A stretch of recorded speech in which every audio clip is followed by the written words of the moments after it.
जय श्री कृष्णा। राधे राधे। श्री कृष्ण जन्माष्टमी एक वार्षिक हिंदू त्यौहार है जो विष्णु जी के 10 अवतारों में से 8वें और 24 अवतारों में से 22वें अवतार श्री कृष्ण के जन्म के आनंद उत्सव के लिए मनाया जाता है। हिंदू पंचांग के अनुसार भाद्रपद माह की कृष्ण पक्ष की अष्टमी तिथि को श्री कृष्ण जन्माष्टमी मनाई जाती है। शास्त्रों के अनुसार भगवान श्री कृष्ण का जन्म भाद्रपद मास के कृष्ण पक्ष की अष्टमी तिथि को रोहिणी नक्षत्र में अर्धरात्रि को हुआ था। श्री कृष्ण जन्माष्टमी को गोकुलाष्टमी भी कहते हैं। इस दिन भगवान श्री कृष्ण के बाल स्वरूप लड्डू गोपाल की पूजा की जाती है। आज मैं आपको बहुत ही सरल विधि से लड्डू गोपाल की पूजा विधि बताने वाली हूँ। इसके लिए आपको एक चौकी तैयार कर लेना है, पूजा स्थल तैयार कर लेना है जहाँ पर आप लड्डू गोपाल का जन्मोत्सव मनाएंगे। आप चाहें तो अपने घर के मंदिर में भी जन्मोत्सव मना सकते हैं, पर मैंने अलग से चौकी लगा ली है। आप और बहुत ही सिंपल तरीके से, आप बहुत ही सुंदर तरीके से सजा सकते हैं, जैसे कि किसी बच्चे का जन्मदिन होता है वैसे। अब आपको एक कलश ले लेना है सबसे पहले, या फिर आप चाहें तो एक घी का या तेल का दीपक भी ले सकते हैं। दीपक लेते हैं तो आपको 2 दीपक तैयार करने होंगे। एक शुद्ध घी का दीपक आपको ज़रूर से तैयार करना है, वह हम आरती के समय प्रज्वलित करेंगे। और एक दीपक जो हम यदि आप तेल का ले सकते हैं तो तेल का भी चलेगा। जब भगवान श्री कृष्ण का जन्म होगा उस समय पर हम प्रज्वलित करेंगे पहले वाले दीपक को। अब सुबह आपको लड्डू गोपाल को पंचामृत से स्नान करा लेना है, और जब उनका जन्म होगा तब भी हम पंचामृत से स्नान कराएंगे। इस दिन दो बार हमको पंचामृत से लड्डू गोपाल को स्नान कराना है। आप चाहें तो सुबह के समय सादे जल से भी स्नान करा सकते हैं। आपको पूजा तैयारी में एक खीरा और एक सिक्का ज़रूर से लेना है। खीरा यदि आपको डंठल वाला मिले तो यह बहुत ही अच्छा रहेगा, मुझे डंठल वाला नहीं मिला।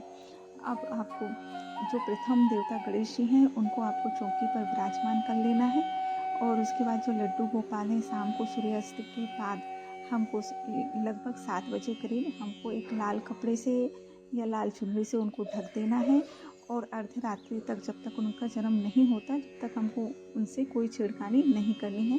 हम अपने काम में बिजी हो जाएंगे इसके बाद, उनको ढकने के बाद। अब जब रात्रि के 12 बजेंगे, शुभ मुहूर्त होगा, शुभ नक्षत्र आएगा, तो मंदिरों में शंखनाद होने लगता है, टीवी पर भी दिखाने लगते हैं कि लड्डू गोपाल जी का जन्म हो चुका है। तो आपको भी अपने लड्डू गोपाल के पास आना है, घंटी बजानी है, ताली बजानी है, और शंखनाद भी आप कर सकते हैं। और जो कपड़ा है उसको आप हटा देंगे और कलश को आप प्रज्वलित कर लेंगे, या दीपक लिया है तो उसको आप प्रज्वलित कर लेंगे। लड्डू गोपाल को हम एक पात्र में पंचामृत स्नान के लिए, शुद्ध जल स्नान के लिए रख लेंगे। और जो खीरा आपने लिया है और एक सिक्का है, उसको जो डंठल वाले भाग से हमको सिक्के की मदद से खीरे को काट लेना है। पर ध्यान रहे जब हम खीरे को काटेंगे तो उसको क्लॉकवाइज दिशा में ही हमको काटना है, विपरीत दिशा नहीं लेनी है। अब जो खीरे का डंठल वाला भाग है कटा हुआ, उसको हमको अपने घर के क्यारे में या किसी वृक्ष के नीचे मिट्टी में दबा देना है, और जो बचा हुआ भाग है खीरा का उसको हमको प्रसाद रूप में ले लेना है, सबको वितरित कर देना है। अब इसके बाद हम लड्डू गोपाल को पंचामृत से स्नान कराएंगे। मैंने 5 चीज़ों को एक साथ मिश्रित करके पंचामृत बना लिया है। आप चाहे तो 5 चीज़ों को अलग अलग लेकर के स्नान करा सकते हैं। और जो पंचामृत का जल है, पंचामृत स्नान के बाद हमको शुद्ध जल से स्नान कराना होगा, और जो जल है उसको हम प्रसाद रूप में ले लेंगे, सबको वितरित कर देंगे, सब घर के सभी सदस्यों को। अब स्नान के बाद लड्डू गोपाल को साफ स्वच्छ कपड़े से हम पोंछ लेंगे अच्छे से। उनको नई पोशाक, नए आभूषण हम उनको समर्पित करेंगे, सुंदर से सुंदर तरीके से हम उनको सजाएंगे। आज उनका जन्मदिन है। और इसके बाद हमको लड्डू गोपाल को एक आसन पे, या आप चाहें तो पालने पर विराजमान कर सकते हैं, वहाँ पर हम विराजमान कर देंगे। और जो गणेश जी हैं, प्रथम देवता हमारे गणेश जी हैं, उनको हम रोली, चंदन, अक्षत, पुष्प से, और साथ में लड्डू गोपाल को भी हम रोली, अक्षत, चंदन, पुष्प समर्पित करेंगे। और लड्डू गोपाल को आपको तुलसी का दल, हो सके तो मंजरी, या आपकी इच्छा हो आप कर सकते हैं तो तुलसी की माला जरूर से आप समर्पित करें। लड्डू गोपाल को तुलसी बहुत ही प्रिय है। अब इतना करने के बाद हम प्रथम देवता जो गणेश जी हैं उनको भोग देंगे। भोग देने के बाद हम लड्डू गोपाल को भोग देंगे। लड्डू गोपाल को हम जो भी भोग समर्पित करते हैं उनका प्रिय माखन, मिश्री, काजू, बादाम और पंजीरी।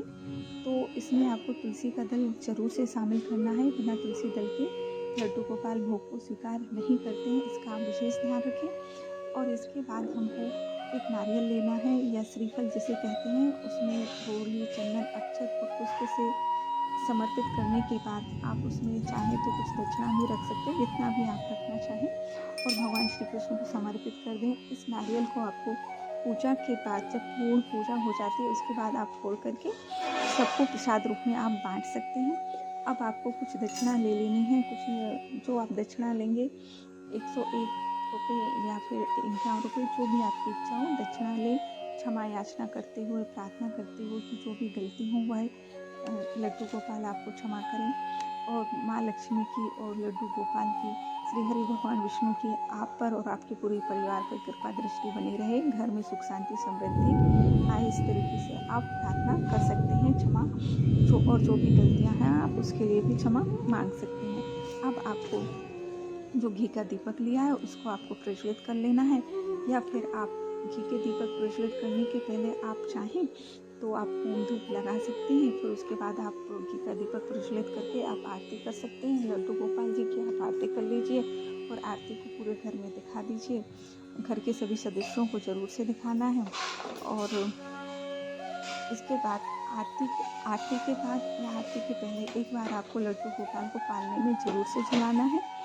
और जब आप सोएंगे तो लड्डू गोपाल को पूरी रात्रि पालने में आपको नहीं रखना है। आपको जो दूसरा आसन आपने लगाया हुआ है, व्यवस्था की हुई है, उनको दूसरा आसन जो लगाया हुआ है वहाँ पर आप लड्डू गोपाल को विराजमान कर देंगे। इस तरीके से आपकी पूर्ण पूजा विधि होती है। आपको भगवान श्री हरि और माँ लक्ष्मी का आशीर्वाद जरूर से प्राप्त होगा। आपकी सभी मनोकामनाएं पूर्ण होंगी। जय श्री कृष्णा। राधे राधे।